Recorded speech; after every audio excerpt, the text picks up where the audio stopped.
The book of Exodus. It's the second book of the Bible, and it picks up the storyline from the previous book, Genesis, which ended with Abraham's grandson, Jacob, leading his large family of 70 people down to Egypt. Now, Jacob's 11th son, Joseph, had been elevated to second in command over Egypt, and he had saved his whole family in a famine. And so Pharaoh, the king of Egypt, offered the family to come live there as a safe haven. And so eventually Jacob dies there in Egypt, and Joseph and all his brothers do too. About 400 years pass, and the story of the Exodus begins. Now, that name refers to the event that takes place in the first half of the book, Israel's exodus from Egypt. But the book has a second half that takes place at the foot of Mount Sinai. In this video, we'll just focus on the first half, where centuries have passed, and the Israelites were fruitful and multiplied, and they filled the land. Now, this line is a deliberate echo back to the blessing that God gave all humanity back in the Garden of Eden. And it reminds us of the big biblical story so far. Humanity forfeited God's blessing through sin and rebellion, and so God chose Abraham's family as the vehicle through which he would restore his blessing to all the world. But the new Pharaoh does not view Israel as a blessing. He actually thinks this growing Israelite immigrant group is a threat to his power. And so just as in Genesis, humanity rebels against God's blessing, so here Pharaoh attempts to destroy the source of God's blessing, the Israelites. He brutally enslaves them in forced labor,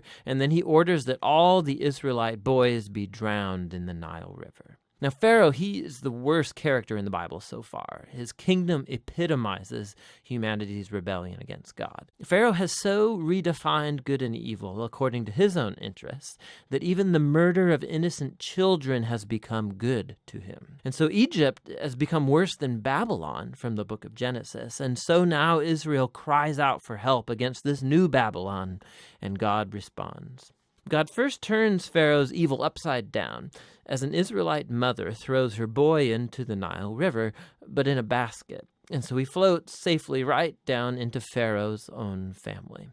He's named Moses, and he grows up to eventually become the man that God will use to defeat Pharaoh's evil. In the famous story of the burning bush, God appears to Moses and commissions him to go to Pharaoh and order him to release the Israelites.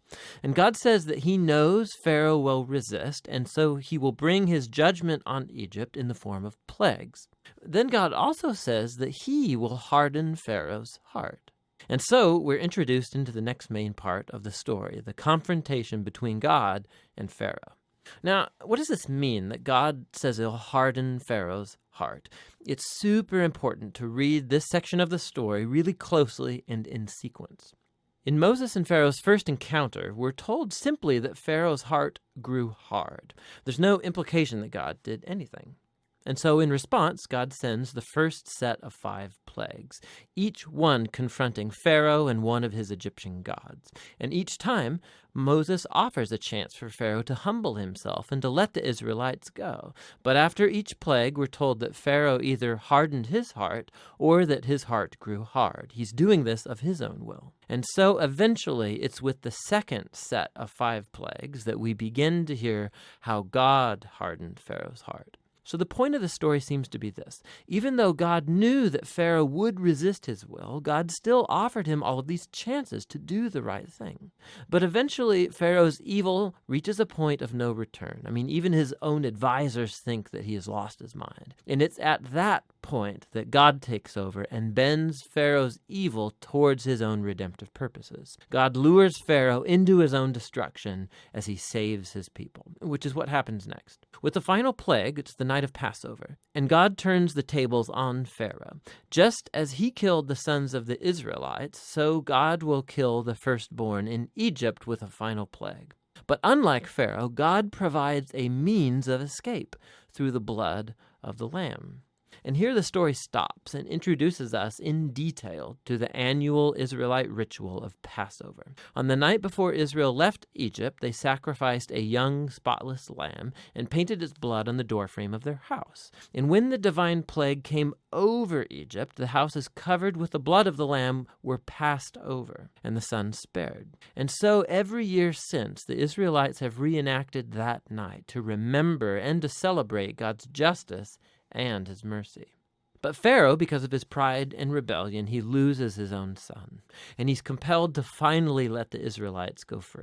And so the Israelite slaves make their exodus from Egypt. But no sooner do they leave that Pharaoh changes his mind, and he gathers his army and chases after the Israelites for a final showdown. As the Israelites pass through the waters of the sea safely, Pharaoh charges towards his own destruction. The Exodus story concludes with the first song of praise in the Bible. It's called the Song of the Sea. And the final line declares that the Lord reigns as king.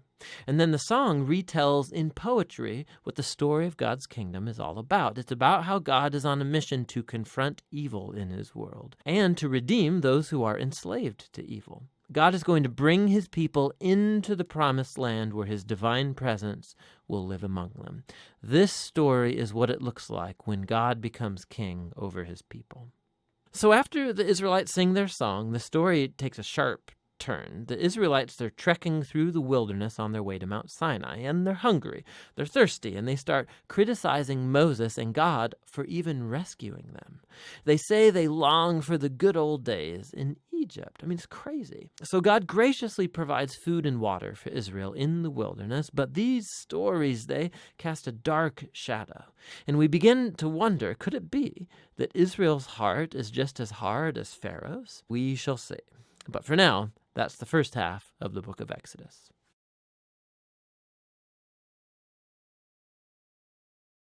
The book of Exodus.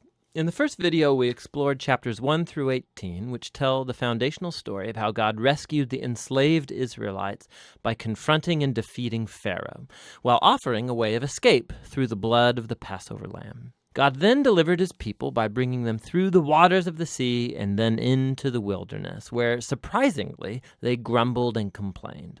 Now, the second half of the book of Exodus opens as Moses leads Israel to the foot of Mount Sinai, where God invites the nation of Israel to enter into a covenant relationship. And here we reach another key moment in the biblical storyline, because this is picking up and developing God's promise to Abraham. So remember, from the book of Genesis, God promised that through Abraham's family, somehow he would restore his blessing to all of the nations. And here we find out more. God says that if Israel obeys the terms of the covenant, they will be so shaped by God's laws and teaching and justice that they will become a kingdom of priests, which means that they will become God's representatives and show all of the other nations what God is truly like. Now, the people of Israel eagerly accept the offer, and so God's presence appears right on the top of Mount Sinai in the form of cloud and lightning and thunder.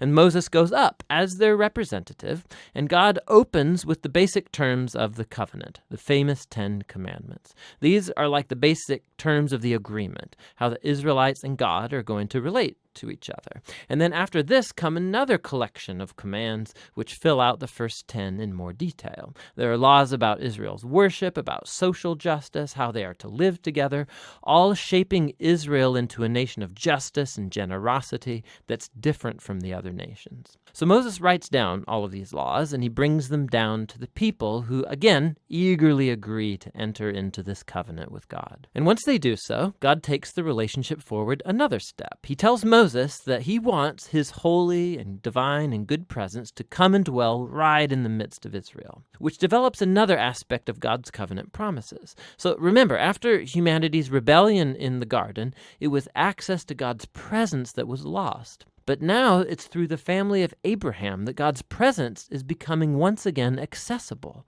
through this covenant relationship, and first with Israel, and then somehow one day to all nations. So what follows are 7 chapters of detailed architectural blueprints about this sacred tent called the tabernacle. There's an outer courtyard with an altar, and then in the center there's a tent that has an outer room and then an inner room. And then inside the inner room, which is called the most holy space, is a golden box called the Ark of the Covenant. And there's angelic creatures over the top of it. It's the hot spot of God's presence. Now there's lots of detail in these chapters, and it's important to know that every piece has some kind of symbolic value. All of the flowers, the angels, the gold, and the jewels, it all echoes back to the Garden of Eden, the place where God and humans lived together in intimacy. And so the tabernacle is like a portable Eden, so to speak. It's the place where God and Israel can live together in peace. At least in theory, because right here, something goes really, really wrong. Israel breaks the covenant. As Moses is up on the mountain receiving the blueprints for the tabernacle, down below at the camp, the Israelites, they're losing patience. And so they ask Moses' brother Aaron to make for them a golden calf idol so they can worship it as the God who saved them out of slavery in Egypt. Now God's presence, it's right there on top of the mountain. They can see it. But here they are below, breaking the first two commands of the covenant they just agreed to. No other gods and no idols. Now what follows is really important. God knows what's happening down below. And so he first invites Moses into his own anger and pain. And he tells Moses what he wants to do, just to wipe Israel out. But Moses intercedes by appealing to God's character. He says, first of all, destroying Israel would be going back on your covenant promises to Abraham. And then Moses appeals to God's reputation among the nations. What would they think if they see you destroying your own people? And so God accepts Moses' intercession, and he relents. And while he does bring his judgment on those who instigated the idolatry, he forgives the nation as a whole and promises to renew his covenant. And it's right here, at this point in the story, that God, for the first time, describes his own character to Moses. He says, the Lord is merciful, he's gracious, he's slow to anger, abounding in covenant faithfulness. He forgives sin, but he will not leave the wicked unpunished. So we have this tension. God is full of mercy, but also he must deal with evil if he claims to be good. And above all, God is faithful to his promises, even though it means, he knows, he's committing himself to a people who are utterly faithless. And so after renewing the covenant with Israel, God commissions Moses to go ahead and build the tabernacle. And once again, we get 5 long chapters describing in detail the construction of the tabernacle. And it all comes together in the final chapter where the tabernacle's finished. God's glorious divine presence comes and hovers over the tent, and our hopes are high. And so Moses, he goes right up to enter into the tent, and he can't. He actually can't go in. And that's how the book ends. It's really surprising, but not really if you think about it. You can see now how much Israel's sin has damaged the relationship with God in more ways than we realized. So the book opened, remember, with Pharaoh's evil threatening Israel and threatening God's covenant promise. But now, as the book ends, Israel has become its own worst enemy. It's their sin that's threatening the future of the covenant. And so the question as the book closes is, how is God going to reconcile this conflict between his holiness and his goodness and his presence with the sinful corruption of his own covenant people? The solution to that problem is what the next book is about. But for now, that's the book of Exodus.